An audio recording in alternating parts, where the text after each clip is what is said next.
ఆయన ఈనాడు అనే పత్రిక స్థాపించిన తర్వాత తదనంతరం ఈటీవీ ద్వారా మళ్ళీ ప్రసార మాధ్యమాల్లో ఎలక్ట్రానిక్ మీడియా యుగంలో కూడా తనదైన ముద్ర, ఒక ప్రొఫెషనలిజంతో, ఒక విలువలతో కూడిన జర్నలిజానికి గుర్తుగా రామోజీరావు గారు చిరకాలం నిలిచిపోతారు.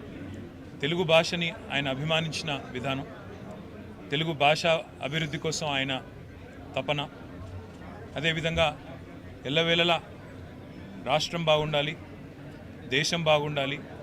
అంటూ తనదైన శైలిలో ఎప్పుడు కలిసినా చిరునవ్వుతో భారతదేశం గురించి, అదేవిధంగా తెలుగువారు ఎక్కడున్న తెలుగువారి గురించి,